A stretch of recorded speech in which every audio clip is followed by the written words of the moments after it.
खामोशी का भी अपना एक अलग ही मजा है।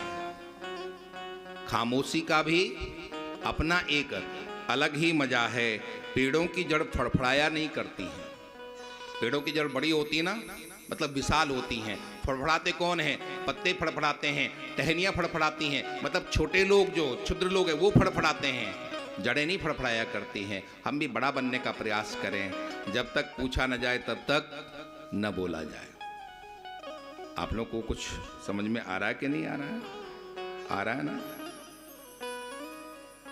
यहां से सब घर जाओगे तो कहोगे महाराज ऐसे सत्संग में हमेशा रहा करो। श्री वृंदावन बिहारी। तो बांसुरी में 3 गुण हैं। पहला गुण है उसमें कोई गांठ नहीं है। दूसरा गुण है जब बजाई जाती है तभी बजती है। और बांसुरी में तीसरा गुण है, वो सबसे बड़ा गुण है, जब भी बजती है तो मीठी बजती है। बांसुरी कितनी प्यारी लग रही ना, कितनी प्यारी। अन्य वाद्यों की अपेक्षा बांसुरी सबसे ज्यादा मधुर वाद्य है ये। जब भी बजती तो कैसी बजती है? मीठी बजती। मतलब जब भी आप बोलो तो कैसा बोलो? मीठा बोलो। कोयल और कौवा दोनों एक ही रूप रंग के होते हैं। जब कौवा बोलता तो आप उसको भगाते हो, और जब कोयल बोलती है तो आप उसके साथ बोलने का प्रयास करते हो और सुनने का मन करता है। कौवा ने कुछ आपका लिया है क्या? नहीं। और कोयल आपको कुछ दे जाती है क्या? नहीं। फर्क यही है, कौवा काय काय करता है और कोयल कुहू कुहू करते, मीठा बोलती है। बस यही मीठा बोलने का अंतर है। बाकी रूप रंग में भी एक ही है, न वो देती है न वो लेता है, बस अंतर यही है। एक जो है कर्कश बोलता है और एक मीठा बोलता है। हम मीठा बोले। किसी ने बहुत अच्छा लिखा है, न जाने कौन सी दौलत है कुछ लोगों की शब्दों में। न जाने कौन सी दौलत है कुछ लोगों के शब्दों में, बात करते हैं तो मन ही खरीद लेते हैं। हम शब्दों का प्रयोग बहुत संभल करके बोले। ऐसी वाणी बोलिए मन का आपा खोए, औरन को शीतल करे आपों शीतल हो। ये जीव बहुत महत्वपूर्ण है। हमारे संतों ने लिखा है, जीव जोग अर भोग जीव बहु रोग बढ़ावे, जीव स्वर्ग ले जाए जीव सब नरक दिखावे, जीव मिलावे राम जीव सब देह धरावे। आपके ये जीव, इससे राम राम जपते हो तो राम जी मिलते हैं, इससे आप राम राम नहीं जपते हो, कुछ और करते हो तो फिर आपको नरक में जाना पड़ता है।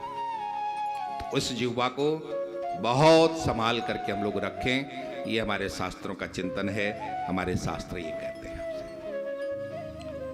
तो नंद बाबा वरुण लोग गए, वरुण बाबा ने पूजा की, भगवान की वरुण ने पूजा की, वरुण विजय की, अपने बाबा को लेकर के आए। लेकिन पानी से जब बाहर दोनों बाप बेटा निकले तो वरुण देवता के पहने हुए कपड़े थे, वाटरप्रूफ कपड़े थे, वो बिल्कुल भी गीले नहीं हुए।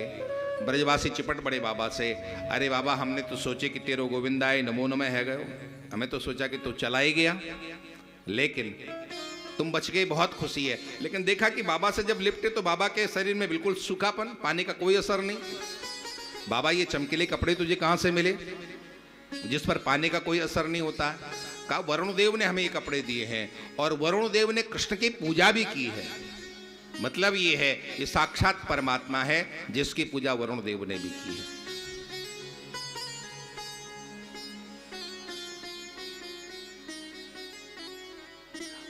सभी ग्वाल बाल ने बाबा को छोड़ा, भगवान कृष्ण के पीछे पड़ गए कि कृष्ण अब निश्चित हो चुका है कि तुम भगवान हो। तुमने पूतना मारी, हमने सोचा ऐसी मर गई होगी। तुमने अगासुर बकासुर मारा, हम समझ नहीं पाए। तुमने सात कोस का गिरिराज्य उठाया, तब भी हम समझ नहीं पाए। लेकिन आज बाबा ने देखा कि तुम्हारी पूजा वरुण देव ने की है, और वरुण देवता केवल नारायण के अलावा किसी की पूजा नहीं करते हैं, तो तुम साक्षात परमात्मा हो। भगवान बहुत मना करते हैं कि मैं भगवान नहीं हूं, नहीं हूं। नहीं नहीं, तुम भगवान हो। बहुत ही पीछे पड़ गए। तो भगवान ने कहा चलो मांगो, तुम्हें क्या चाहिए? कहा कुछ चाहिए नहीं तुमसे, केवल तुम्हारा बैकुंठ देखना चाहते हैं। तो ये वृंदावन में ब्रह्मकुंड है, उस ब्रह्मकुंड में भगवान सबको ले गए। भगवान ने कहा लगाओ डुबकी, और सब ने डुबकी लगाई, और जो ही आंखें खोली अपने आप को वैकुंठ में पाया, और सामने वैकुंठपति भगवान विष्णु लेटे हुए थे। बोले विष्णु भगवान की जय। शांताकारं भुजगशयनं पद्मनाभं सुरेशं विश्वाधारं गगन सदृशं मेघवर्णं शुभांगं लक्ष्मीकांतं कमलनयनं योगविरध्यानगम्यं वंदे विष्णु भयभरं सर्वलोकैकनाथं। भगवान विष्णु सामने लेटे, लक्ष्मी चरण संवाहन कर रही है। बड़े बड़े ऋषि मुनि आकर के स्तुति करके चलते चले जा रहे हैं। ब्रजवासियों को वो बैकुंठ बिल्कुल भी अच्छा नहीं लगा। क्यों नहीं लगा? क्योंकि जो सच्चा भक्त होता है उसे न भोग चाहिए न मोक्ष चाहिए। पूज्य स्वामी श्री शरणानंद जी प्रज्ञाचक्षु मानव सेवा संघ वाले स्वामी जी हुए हैं। उन्होंने कहा था प्रेमियों का अपना कोई संकल्प होता ही नहीं है, न उन्हें भोग चाहिए न मोक्ष चाहिए। बैकुंठ भी इन ब्रजवासियों को, इन भक्तों को अच्छा नहीं लगा। वो कहते हैं हमारा वृंदावन ही अच्छा है, हमें तो वृंदावन ही जाना है। इसलिए आज भी जिस वृंदावन में आप बैठे हैं, इस वृंदावन में वास के लिए बड़े बड़े महापुरुषों ने परमात्मा से प्रार्थना की है, हे प्रभु हम तुम्हारे वृंदावन में रहें। एक संत हुए हैं व्यासदास जी महाराज, उनकी बहुत सुंदर प्रार्थना, उन्होंने पद लिखा है। आइए हम भी भगवान से थोड़ा प्रार्थना करें। उनका बहुत सुंदर पद है, मेरे साथ साथ आप लोग भी बोलना। हरि हम कब होंगे ब्रजवासी, हरि हम कब होंगे ब्रजवासी, हरि हम कब होंगे ब्रजवासी, हरि हम कब होंगे ब्रजवासी। ठाकुर नंद किशोर हमारे, ठाकुर नंद किशोर हमारे, ठाकुरायन राधासी, ठाकुरायन राधासी। हरि हम कब होंगे ब्रजवासी, हरि हम कब होंगे ब्रजवासी। व्यासदास जी की प्रार्थना है कि हे प्रभु कब हमें इस वृंदावन में वास मिलेगा।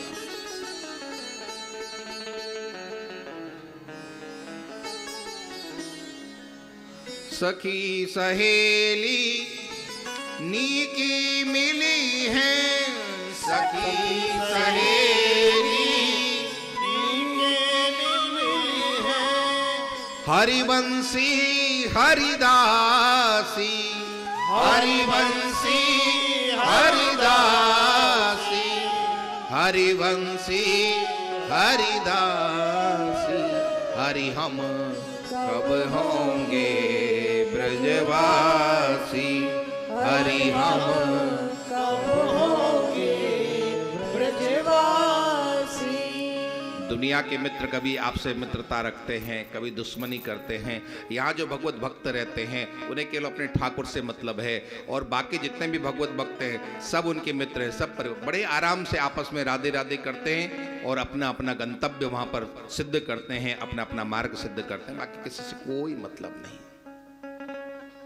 वंशीवट की शीतल छैया, वंशीवट की शीतल छैया, सुभग नदी यमुना से, सुभग नदी यमुना से, सुभग नदी यमुना से, सुभग नदी यमुना। हरि हम कब होंगे ब्रजवासी, हरि हम कब होंगे ब्रजवासी। भक्तों ने कामना की है कि हे ठाकुर, हे परमात्मा, कब हमें इस ब्रज में वास करना पड़ेगा। कितना महत्वपूर्ण है वृंदावन। आप लोग तो आसपास ही रहते हैं, लेकिन जो दूर दूर से आते हैं उनके लिए बहुत महत्वपूर्ण ये वृंदावन है। यहाँ के वृंदावन का भाव लिए भक्तों ने कहा है कि इस वृंदावन ने हमें जीना सिखा दिया। सांस तो हम बचपन से ही ले रहे थे, पर वृंदावन ने जीना सिखा दिया। क्यों वृंदावन ये महत्वपूर्ण है? इसलिए महत्वपूर्ण है कि वृंदावन के बाहर आपको भजन पकड़ना पड़ता है और यहां भजन आपको पकड़ता है। यहां आने से राधे राधे याद आता है कि नहीं आता? फिरोजाबाद में आता है? नहीं आता ना? और यहां सिवाय राधे को और कुछ काम है? नहीं है ना? तो ये वृंदावन है, यहां भजन आपको पकड़ता है और बाहर आपको भजन को पकड़ना पड़ता है। वहां याद करना पड़ता है कि चलो एकाध माला कर लें, राम राम कर लें, और यहां 24 घंटे राम राम ही है। इसलिए हमारे भगवत भक्त इस वृंदावन में रहना चाहते हैं और राधा रानी से प्रार्थना करते हैं कि हे राधे, श्री राधे मेरी स्वामिनी, मैं राधे तेरो दास, जन्म जन्म मोहि दीजिए श्री वृंदावन को। आइए हम सब मिलकर के राधा रानी से प्रार्थना कर रहे हैं। हे राधा रानी, हमारे सिर पर भी हाथ रखना, हम पर भी कृपा करना। सब मिलके बोलेंगे, बोले वृंदावन बिहारी लाल की जय। मेरे सिर पर हाथ रख दो राधा रानी, मेरे सिर पर हाथ रख दो राधा रानी, मेरे सिर कृष्णा हाथ रख दो राधा रानी, मेरे सिर पर हाथ रख दो राधा रानी, मेरे सिर पर हाथ रख दो राधा रानी, मेरे सिर पर हाथ रख दो राधा रानी।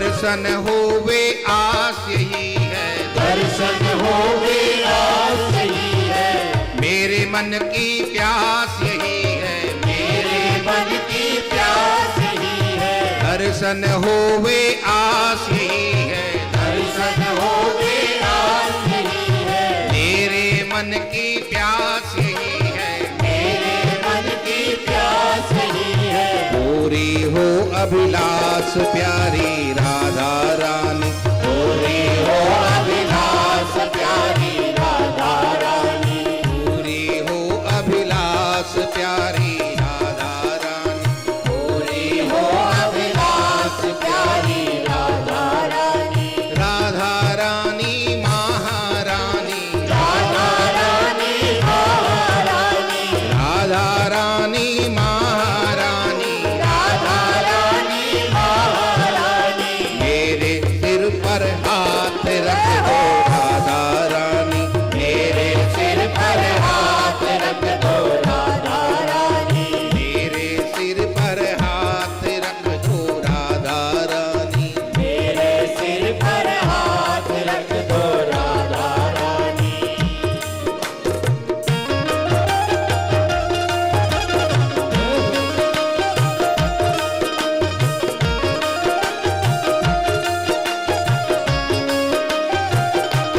जय हो।